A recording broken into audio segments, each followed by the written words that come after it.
Shattered Dreams. The towering glass headquarters of Quantum Nexus cast long shadows across the downtown district, much like its founder cast his influence across the tech industry. Olivia Reed adjusted her glasses nervously as she waited for the elevator, clutching her tablet with the presentation she'd spent 3 sleepless nights perfecting. At 24, Olivia had already distinguished herself as an exceptional talent among the interns.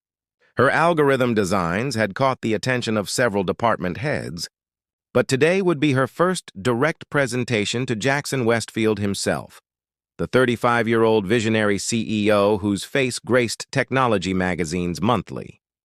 "Deep breaths," she whispered to herself as the elevator climbed toward the executive floor. "It's just code. You know code." What Olivia didn't know was how to handle the immediate electricity when Jackson's intense blue eyes locked with hers across the conference room. He wasn't what she expected, not the cold, calculating executive portrayed in media. Instead, he listened intently, asked insightful questions, and laughed warmly at her awkward attempts at technical humor. "Your approach to quantum encryption is unlike anything I've seen," he told her afterward, his hand briefly touching her shoulder. "Have dinner with me tonight. I want to discuss your ideas further." That dinner became weekly meetings, which evolved into late nights discussing technological philosophy and eventually breathless moments in his penthouse apartment. Olivia fell hard and fast, mistaking Jackson's passion for permanence, his intensity for intimacy. For 3 months, Olivia lived in a dream. Jackson was brilliant, attentive when they were alone, though he insisted on absolute discretion at work. "The board is conservative," he explained. "They wouldn't understand." She accepted this, believing they were building toward something real, until the morning sickness began. The pregnancy test confirmed what her body already knew. Despite her fears, joy bubbled through her. A child. Their child. Jackson's office felt colder than usual when she finally gathered the courage to tell him. He sat behind his immaculate desk, expression shifting from confusion to calculation as she spoke. "I thought you were on birth control," he said, voice flat. "I was, but no method is perfect," Olivia explained, heart racing. "I know this is unexpected, but unexpected?" He laughed without humor. "This is textbook, Olivia." "What do you mean?" Jackson stood, straightening his custom suit. "Did you really think you were the first ambitious intern to try this approach? Get close to the CEO, get pregnant, secure your future." The accusation hit her like physical pain. "That's not what this is," she whispered. "I built this company from nothing," he continued as if she hadn't spoken. "Everything I have, I've earned through sacrifice and focus. I have no time or interest in playing family." "I'm not asking you to—" "Your internship is terminated, effective immediately. HR will provide severance contingent on a non-disclosure agreement." His eyes were now as cold as the marble floors. "I suggest you consider your options carefully." "Options?" Tears threatened, but Olivia refused to let them fall. "There are medical solutions for situations like this," Jackson said dismissively, already turning to his computer. "Whatever you decide, I trust you'll be discreet." Olivia stood frozen, one hand instinctively covering her stomach. The man before her bore no resemblance to the person who had whispered dreams against her skin just days ago. "This child deserves better than you," she finally said, voice steady despite the earthquake within her. "And so do I." She walked out of Quantum Nexus that day with nothing but her personal belongings in a cardboard box and the tiny life growing inside her, a life that would become her entire world. Building from ashes. Seagulls circled above the small harbor of Port Haven as Olivia unlocked the door to her modest cottage. 6 years had passed since she'd left the gleaming towers of the city behind. The salty air had become home. The small coastal town a sanctuary where she and Noah had built a life far from Quantum Nexus and Jackson Westfield. "Mom, come see what I did!" Noah's excited voice greeted her before she could set down her grocery bags. At 5 years old, her son was already showing remarkable aptitude with technology. His dark curls and intense blue eyes painful reminders of his father. Olivia followed Noah to their living room where her old laptop displayed a simple but functioning game he'd created using the child-friendly coding program she'd installed last week. She had expected it would take him months to grasp the basics. It's a game where you have to help the turtle find his family, Noah explained proudly. See? I made it so you have to solve puzzles to help him. Olivia knelt beside him, amazement masking her exhaustion from another day of remote consulting work. This is incredible, sweetheart. You figured all this out yourself? Noah nodded enthusiastically. The tutorial was too slow, so I looked at the examples and made my own. Can I have a more advanced program? This one's too easy. She kissed his forehead, heart swelling with pride and a touch of apprehension. His intelligence was extraordinary, accelerating beyond what even her technical background could support. His questions grew more complex each day, including the ones about his father. He was very smart like you, was all she would say when Noah asked. But he wasn't ready to be a dad. The truth was more complicated. Olivia had watched from afar as Jackson's company soared to unprecedented heights, his innovations revolutionizing quantum computing.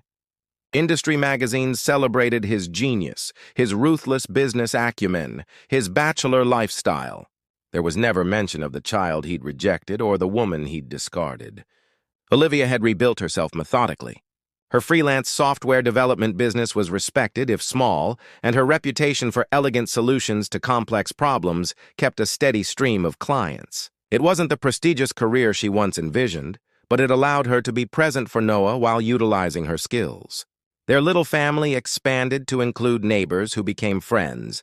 Eleanor, the retired literature professor who watched Noah after school and taught him classic poetry alongside coding. Dimitri, the local cafe owner who saved Noah's favorite blueberry muffins and snuck Olivia free coffee on difficult mornings. Ms. Reed, may I speak with you? Noah's teacher, Mr. Thornton, approached Olivia after school one afternoon when Noah was 7. I've been teaching for 20 years, and I've never encountered a mind like your son's. He's completed our entire advanced math curriculum, and he's writing code that our high school technology teacher can barely understand. He's always been quick to learn, Olivia acknowledged, both proud and protective.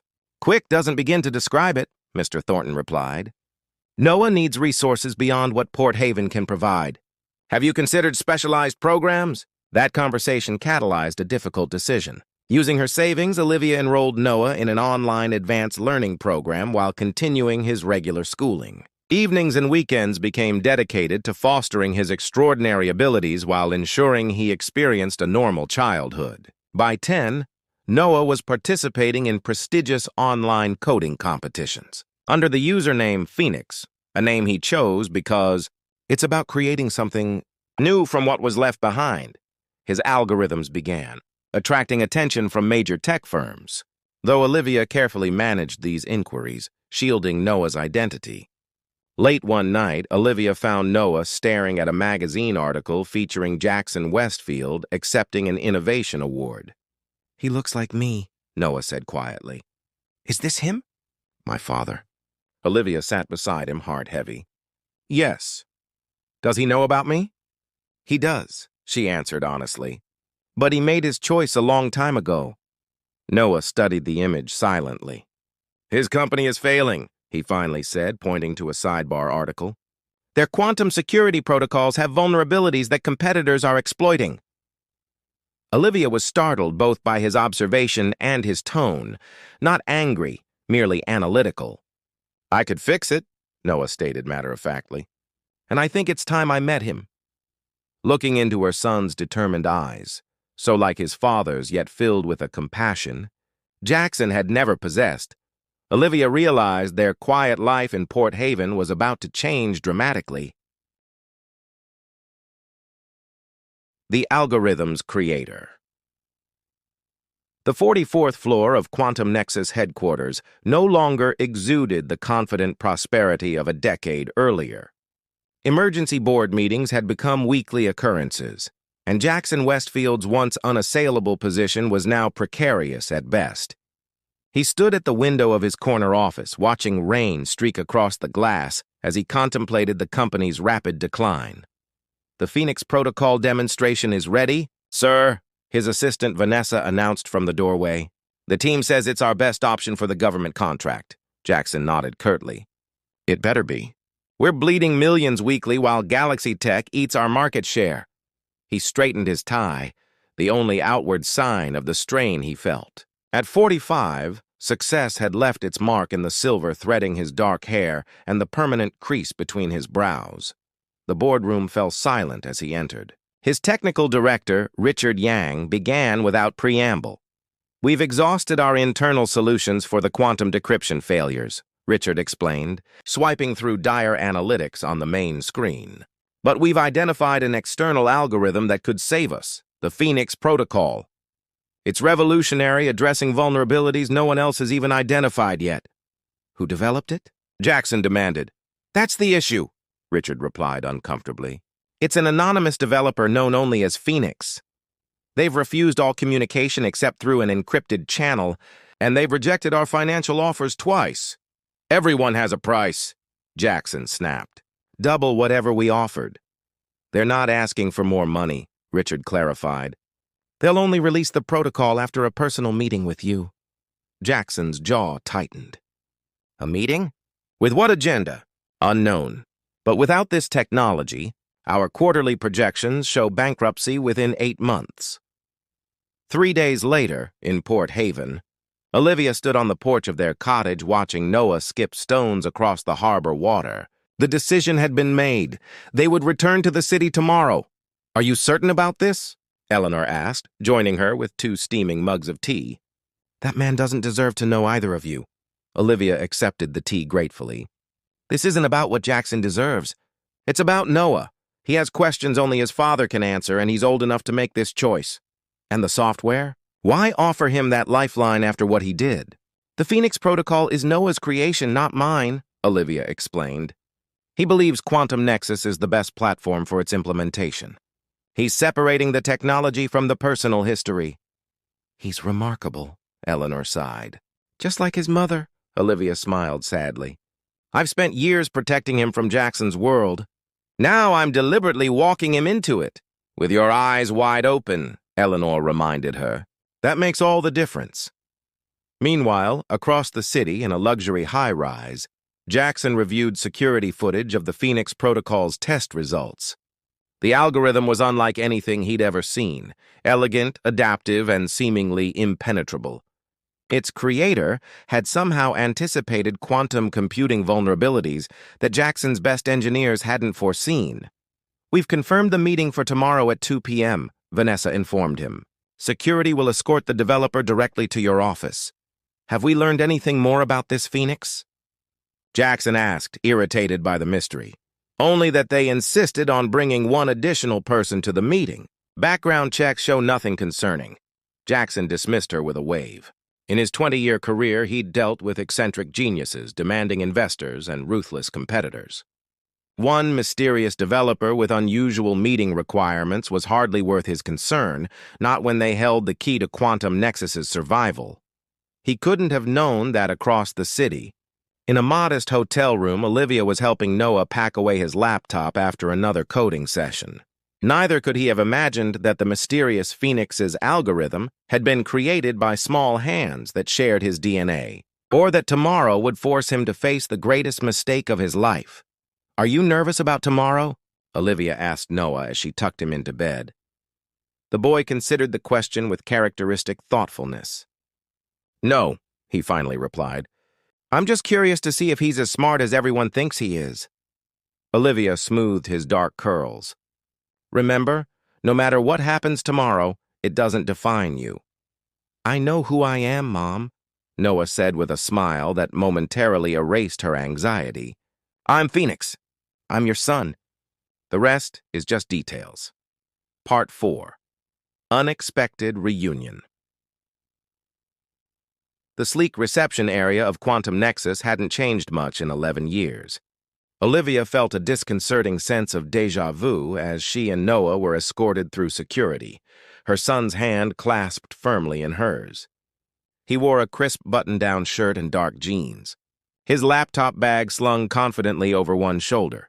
"Your meeting with Mr. Westfield is confirmed," the receptionist informed them after checking their credentials. "Someone will escort you momentarily."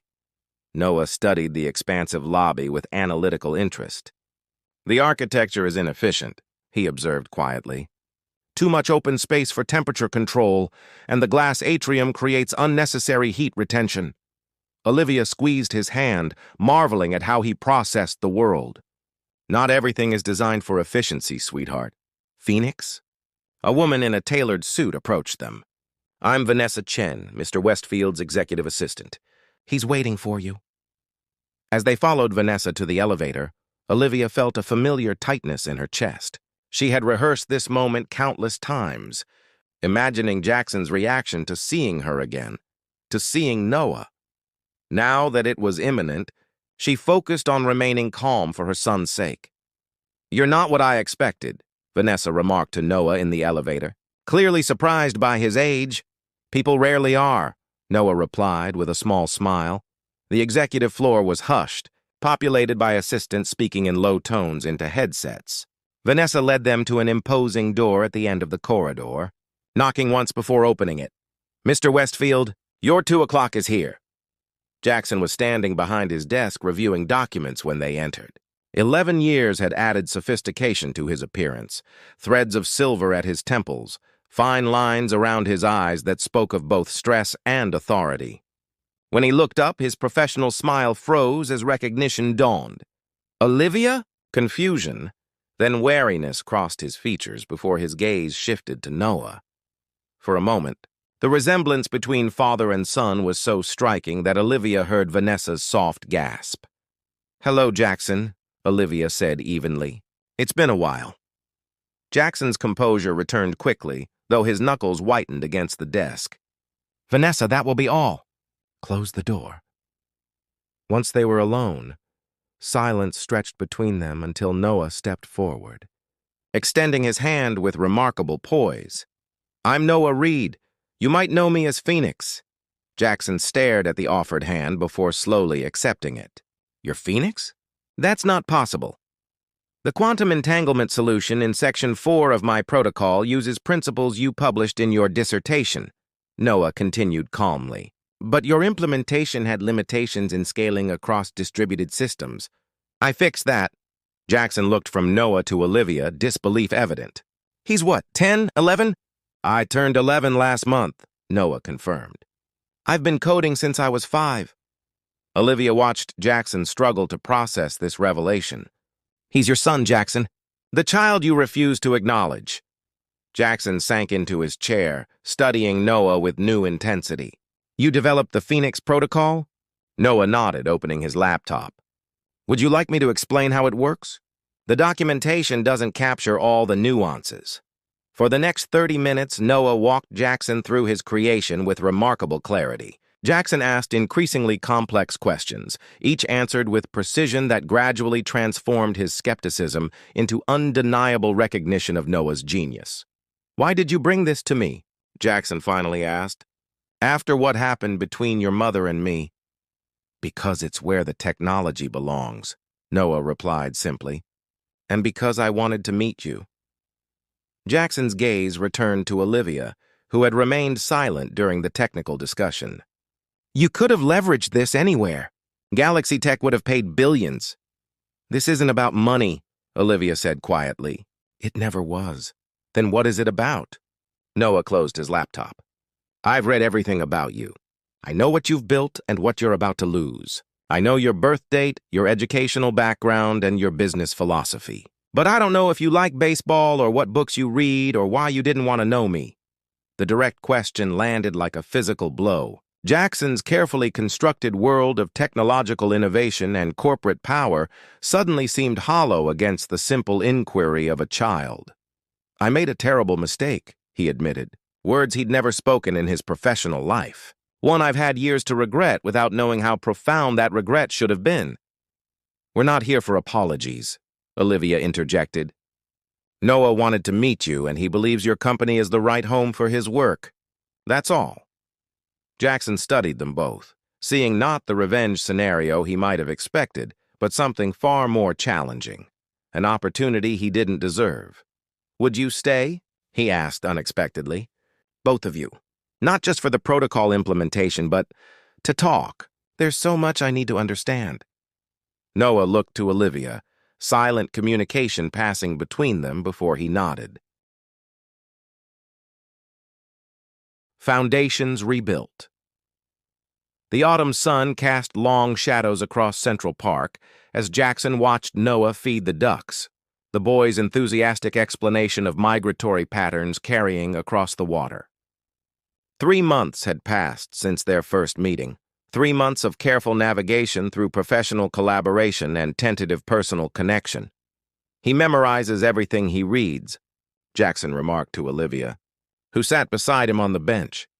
"Yesterday, he recited an entire passage from a quantum physics textbook he glanced at in my office."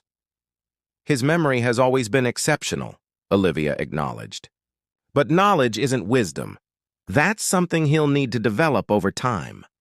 The implementation of the Phoenix Protocol had exceeded expectations, securing Quantum Nexus's government contracts and stabilizing the company's position. Noah had insisted on working alongside the engineering team 3 afternoons a week, while continuing his education through an elite online program Olivia had selected. "The board wants to announce him as a prodigy consultant," Jackson said. "It would quadruple our stock value overnight." Olivia's expression hardened. "Absolutely not. We've discussed this. Noah's identity remains protected until he's of age to make that decision himself." "You're right," Jackson conceded immediately. "I just wanted you to know what they're pushing for." Their relationship had evolved into an uneasy truce. Professional respect had come first. Jackson couldn't deny Olivia's expertise had grown formidable during their years apart. Her insights on the protocol implementation had proven invaluable, leading him to offer her a consulting position with autonomy and flexibility she'd initially refused before accepting on her own terms. The personal dimension remained more complicated. Jackson had expected anger, perhaps vindictiveness, but Olivia's calm strength disarmed him. She wasn't interested in his guilt or in punishing him, only in protecting Noah while allowing him the connection he sought with his father. "I've been looking at properties in the Westbrook district," Jackson mentioned, watching her reaction carefully. "There's a house with a garden near the Science Academy Noah likes. The guest house could be converted to a home office for your consulting work." Olivia raised an eyebrow. "Are you suggesting we move closer to Quantum Nexus?" "I'm suggesting you consider a permanent arrangement that benefits Noah," he clarified. "Port Haven is beautiful, but the educational opportunities here are superior." "And your role in this arrangement?" Jackson hesitated. "Whatever you'll allow it to be." Their conversation paused as Noah returned, excitement animating his features. "Dad, the pond has a family of turtles just like in my first coding game." The word "dad" still startled Jackson each time Noah used it, a title he'd done nothing to earn but was determined to deserve. The past weeks had been a crash course in parenting, attending Noah's virtual science fair, learning his preferences and routines, discovering the joy of simply listening to his remarkable mind explore new ideas. "We should document their habitat," Jackson suggested, producing a small notebook. "Scientific observation requires methodical recording." Noah beamed, accepting the notebook. As he raced back to the pond, Olivia noticed the monogrammed leather cover. "That was your father's, wasn't it?" she asked, recognizing the distinctive design from photographs in Jackson's office. Jackson nodded. "He gave it to me when I started college.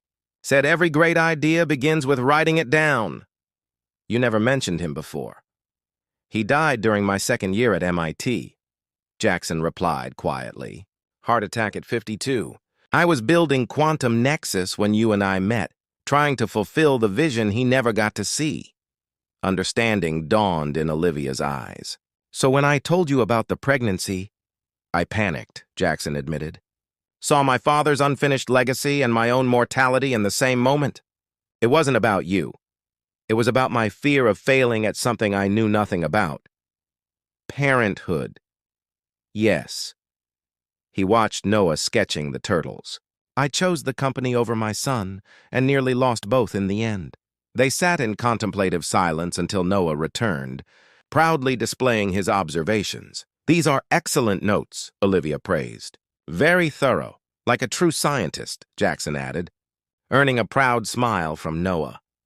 As they walked toward the park exit, Noah between them, Jackson recognized the unfamiliar warmth in his chest as something he'd spent a lifetime avoiding, vulnerability, connection, the messy complexities of family? I've decided, Noah announced suddenly. I want to live here, but I also want to keep our cottage in Port Haven for summers and holidays. Is that possible? Olivia met Jackson's gaze over their son's head. We'll figure something out, she promised.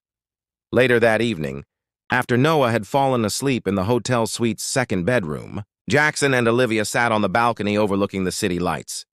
I don't expect forgiveness, Jackson said softly, but I need you to know that I understand what I threw away.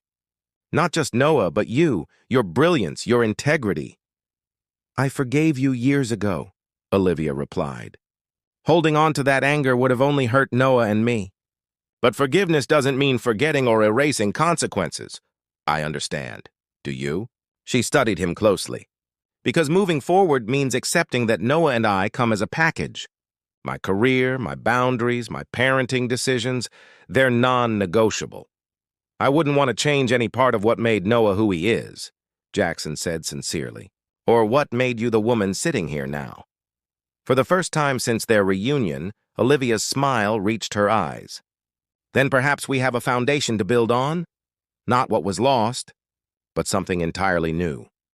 As the city hummed below them, two former adversaries contemplated a future neither had imagined possible. One where past mistakes didn't dictate destiny, where a brilliant boy with his father's eyes and his mother's heart could thrive in a family rebuilt from the ashes of what once was.